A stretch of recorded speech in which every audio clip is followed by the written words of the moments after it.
अस्सलाम वालेकुम नाज़रीन। दुनिया इस वक्त एक ऐसे मोड़ पर खड़ी है जहां मशरिक़ वस्ता की सियासत, आलमी मईशत और बड़ी ताकतों की हिकमत अमली एक दूसरे से टकराने लगी है। इस पूरे बहरान के बीचों बीच एक ऐसा बयान सामने आता है जिसने सफारती इक़दार की धज्जियां उड़ा दी, बल्कि सफारती हलकों में भी हलचल मचा दी है। हाल ही में एक सरमायाकारी फोरम में अमेरिका के सदर डोनाल्ड ट्रंप ने सऊदी अरब वली अहद मोहम्मद बिन सलमान के बारे में नामुनासिब जुमले इस्तेमाल किए हैं। ये जुमले महज मजाक या तंज नहीं था, दरअसल मशरिक़ वस्ता में जारी एक बड़ी जियो पॉलिटिकल जंग और ताकत के तवाज़ुन की तरफ इशारा था। इससे पहले भी काफ़ी अमेरिकन न्यूज़ चैनल MBS यानी मोहम्मद बिन सलमान पर ये इल्ज़ाम लगा चुके हैं कि वो इस जंग का इख्तिताम नहीं चाहते जब तक ईरान के अंदर कोई तब्दीली नहीं आ जाती। आज हम इस वीडियो में 3 बड़े सवालों के जवाब ढूंढने की कोशिश करेंगे।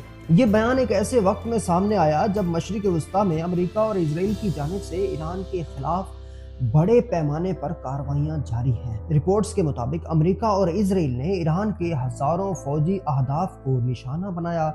ईरान की नेवी को शदीद नुकसान पहुंचा, मिसाइल्स और ड्रोन फैक्ट्रियां तबाह हो चुकी हैं और एयर डिफेंस सिस्टम भी काफ़ी हद तक कमज़ोर हो चुका है। अमेरिकी हलकों का दावा है कि ईरान की रवायती फौजी ताकत को शदीद धचका लगा है, लेकिन यहाँ एक अहम सवाल भी पैदा होता है, अगर ईरान इतना ही कमज़ोर हो चुका है तो जंग अभी तक ख़त्म क्यों नहीं हुई? मुज़ाकरात क्यों जारी हैं? स्ट्रेट ऑफ हॉर्मज़ क्यों बंद है? इंडिया के एक बड़े तज्ज़ियाकार नौरीन स्वामी कहते हैं कि अगर तुम जंग जीत गए हो तो मुज़ाकरात किस लिए? क्या जीतने वाला कभी मुज़ाकरात की टेबल पर आता है? मुज़ाकरात का मतलब होता है कि वो जंग मज़ीद अफोर्ड नहीं कर सकता।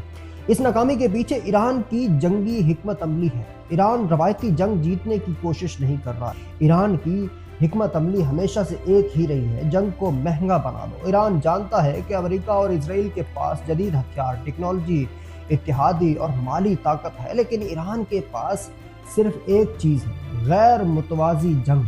इस हिकमत अमली में ईरान बराह रास्त मैदान जंग में नहीं बल्कि मुख्तलिफ तरीक़ों से दुश्मन को नुकसान पहुँचाने की कोशिश कर रहा है। मसलन प्रॉक्सी ग्रुप के ज़रिए ड्रोन और मिसाइल हमले, साइबर हमले और सबसे अहम स्ट्रेट ऑफ हॉर्मज़ को ख़तरे में डालना। स्ट्रेट ऑफ हॉर्मज़ दुनिया के सबसे अहम तेल के रास्तों में से एक रास्ता है। अगर ये बंद हो जाए तो पूरी दुनिया की मईशत काफ़ी हद तक मुतासर हो सकती है। इसी वजह से ईरान के महदूद हमले भी आलमी मार्केट को हिला रहे हैं। तीसरा, अब यहाँ एक और अहम किरदार सामने आता है खलीजी ममालिक का, ख़ास तौर पर सऊदी अरब। सऊदी अरब की मईशत सिर्फ तेल पर नहीं चलती, वो अपनी मईशत को तब्दील करने की कोशिश कर रहा है, यानी विजन 2030, न्यू सिटी, टूरिज्म, आलमी सरमायाकारी, ये सब मंसूबे इस्तेहकाम के साथ जुड़े हैं। अगर खित्ते में लंबी जंग शुरू हो जाए तो सबसे पहले यही मंसूबे मुतासिर होते हैं।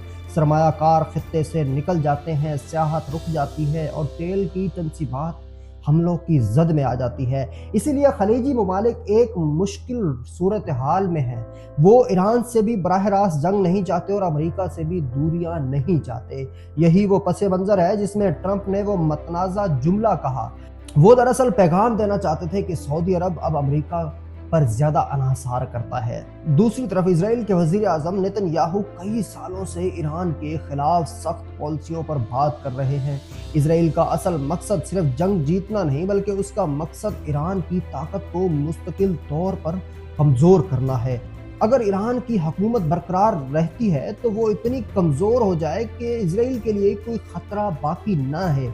इसीलिए इजराइल 3 चीज़ों पर मुसलसल हमले कर रहा है: ईरान का मिसाइल प्रोग्राम, ईरान का न्यूक्लियर प्रोग्राम और ईरान की फ़ौजी सनत पर हमले कर रहा है। अगर ये तीनों कमज़ोर हो जाएं तो ईरान की इलाकाई ताकत काफ़ी हद तक कम हो सकती है। अब असल सवाल ये है कि अगर ईरान मुकम्मल तौर पर ना गिरा तो क्या हो? ये बहुत मुमकिन है कि ईरान की हुकूमत बरकरार रहेगी।